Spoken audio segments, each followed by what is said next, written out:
वाहेगुरु जी का खालसा वाहेगुरु जी की फतेह।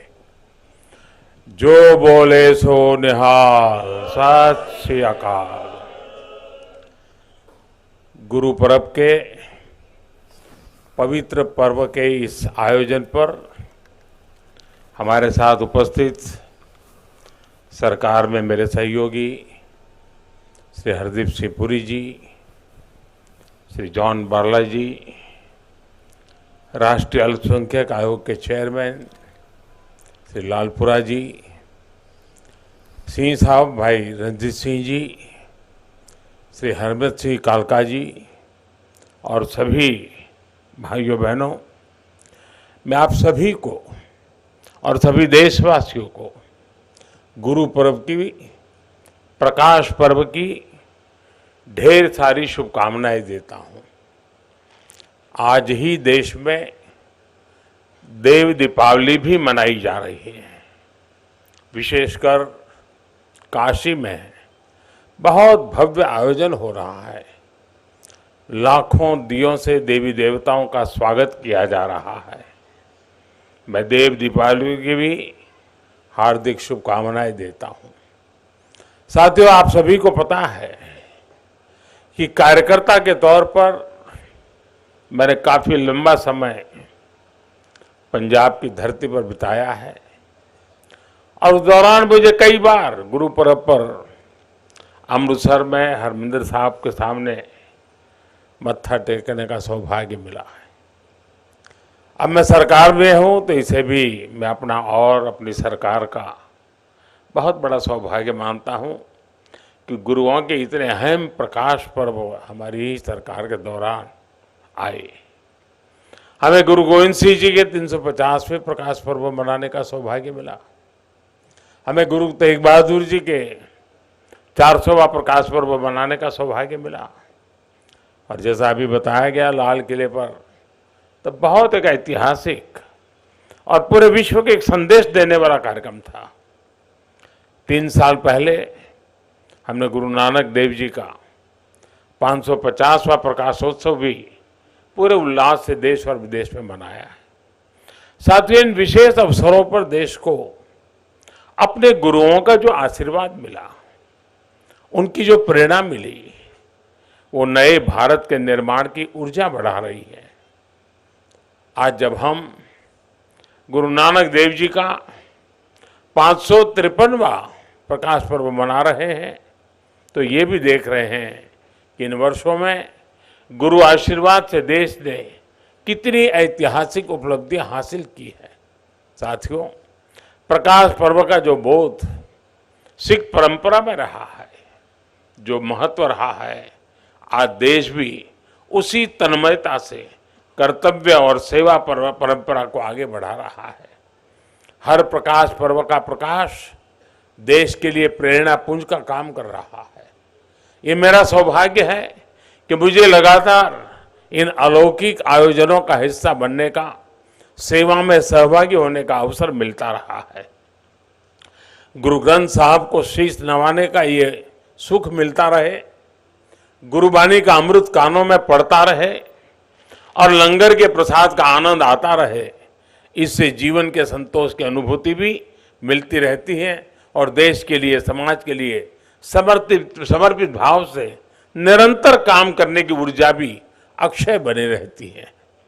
इस कृपा के लिए गुरु नानक देव जी और हमारे सभी गुरुओं के चरणों में जितनी बार भी नमन करूं वो कम ही होगा। साथियों, गुरु नानक देव जी ने हमें जीवन जीने का मार्ग दिखाया था। उन्होंने कहा था, नाम जपो, कीरत करो, वंड छको, यानी ईश्वर के नाम जप करो, अपने कर्तव्य पर चलते हुए मेहनत करो और आपस में मिल बांट करके खाओ। इस एक वाक्य में आध्यात्मिक चिंतन भी है, भौतिक समृद्धि का सूत्र भी है और सामाजिक समरसता की प्रेरणा भी है। आज आजादी के अमृत काल में देश इसी गुरु मंत्र पर चलकर 130 करोड़ भारतवासियों के जीवन कल्याण की भावना से आगे बढ़ रहा है। आजादी के अमृत काल में देश ने अपनी संस्कृति, अपनी विरासत और हमारी आध्यात्मिक पहचान पर गर्व का भाव जागृत किया है। आजादी के अमृत काल को देश ने कर्तव्य की पराकाष्ठा तक पहुंचाने के लिए कर्तव्य काल के रूप में माना है। और आजादी के इस अमृत काल में देश समता, समरसता, सामाजिक न्याय और एकता के लिए सबका साथ, सबका विकास, सबका विश्वास और सबका प्रयास के मंत्र पर चल रहा है। यानी जो मार्गदर्शन देश को सदियों पहले गुरुवाणी से मिला था, वो आज हमारे लिए परंपरा भी है, आस्था भी है और विकसित भारत का विजन भी है। साथियों, गुरु ग्रंथ साहब के रूप के हमारे पास जो अमृत वाणी है, उसकी महिमा, उसकी सार्थकता समय और भूगोल की सीमाओं से परे है। हम ये भी देखते हैं कि जब संकट बड़ा होता है तो समाधान की प्रासंगिकता और भी बढ़ जाती है। आज विश्व में जो अशांति है, जो अस्थिरता है, आज दुनिया जिस मुश्किल दौर से गुजर रही है, उसमें गुरुओं साहब की शिक्षाएं और गुरु नानक देव जी का जीवन एक मशाल की तरह विश्व को दिशा दिखा रहा है। गुरु नानक जी का प्रेम का संदेश बड़ी से बड़ी खाई को पाट सकता है और इसका प्रमाण हम भारत की धरती से ही दे रहे हैं। इतनी भाषाएं, इतनी बोलियां, इतने खान पान, रहन सहन के बावजूद हम एक हिंदुस्तानी होकर रहते हैं, देश के विकास के लिए खुद को खपाते हैं। इसलिए हम जितना अपने गुरुओं के आदर्शों को जिएंगे, हम जितना आपसी विभेदों को दूर करके एक भारत श्रेष्ठ भारत की भावना को मजबूत करेंगे, हम जितना मानवता के मूल्यों को प्राथमिकता देंगे, हमारे गुरुओं की वाणी उतनी ही जीवंत और प्रखर स्वर से विश्व के जन जन तक पहुंचेगी। साथियों, बीते 8 वर्षों में हमें गुरु नानक देव जी के आशीर्वाद से सिख परंपरा के गौरव के लिए निरंतर काम करने का अवसर मिला है और ये निरंतरता लगातार बनी हुई है। आपको पता होगा, अभी कुछ दिन पहले ही मैं उत्तराखंड माणा गांव गया था। इस यात्रा में मुझे गोविंद घाट से हेमकुंड साहब के लिए रोपवे प्रोजेक्ट के शिलान्यास का सौभाग्य मिला।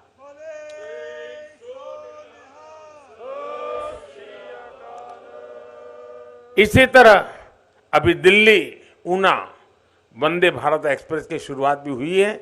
इससे आनंदपुर साहब जाने वाले श्रद्धालुओं के लिए एक नई आधुनिक सुविधा शुरू हुई है।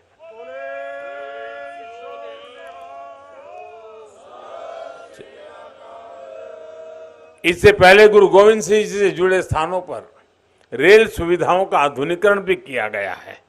हमारी सरकार दिल्ली कटरा अमृतसर एक्सप्रेसवे के निर्माण में भी जुटी है।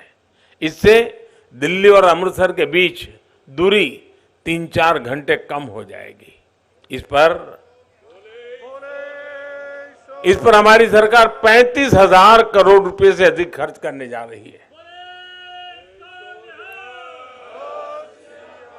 हरमंदिर साहब के दर्शनों को आसान बनाने के लिए यह भी हमारी सरकार का एक पुण्य प्रयास है।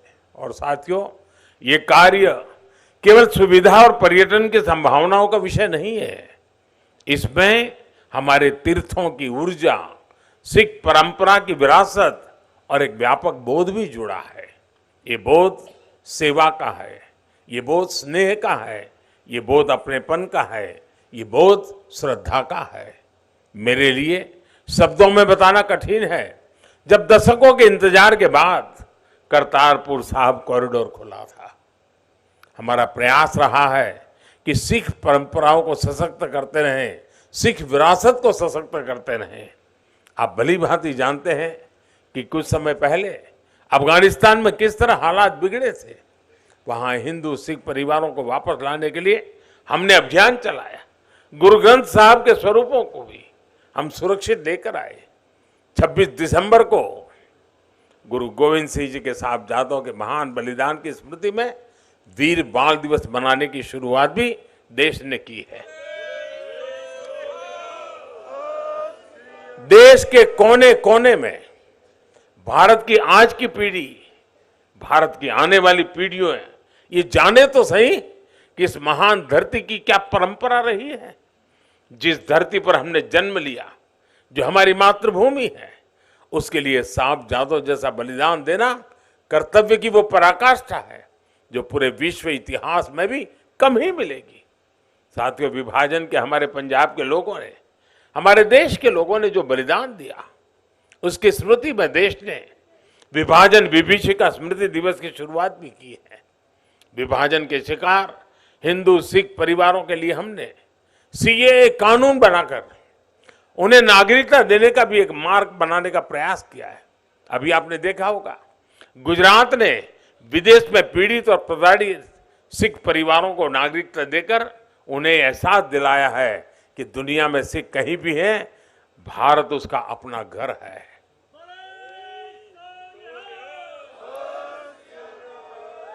गुजरात का मुख्यमंत्री रहते हुए मुझे गुरुद्वारा कोट लखपत साहब के जीर्णोद्धार और कायाकल्प का सौभाग्य भी मिला था। साथियों, इन सभी कार्यों की निरंतरता के मूल में गुरु नानक देव जी के दिखाए मार्ग की कृतज्ञता है। इस निरंतरता के मूल में गुरु अर्जुन देव और गुरु गोविंद सिंह के असीम बलिदानों का ऋण है, जिसे पग पग पर चुकाना देश का कर्तव्य है। मुझे विश्वास है, गुरुओं की कृपा से भारत अपनी सिख परंपरा के गौरव को बढ़ाता रहेगा और प्रगति के पथ पर आगे बढ़ता रहेगा। इसी भावना के साथ मैं एक बार फिर गुरु चरणों में नमन करता हूं। एक बार फिर आप सभी को, सभी देशवासियों को गुरु पर्व की अनेक अनेक शुभकामनाएं देता हूं। बहुत बहुत धन्यवाद। सो निहाल।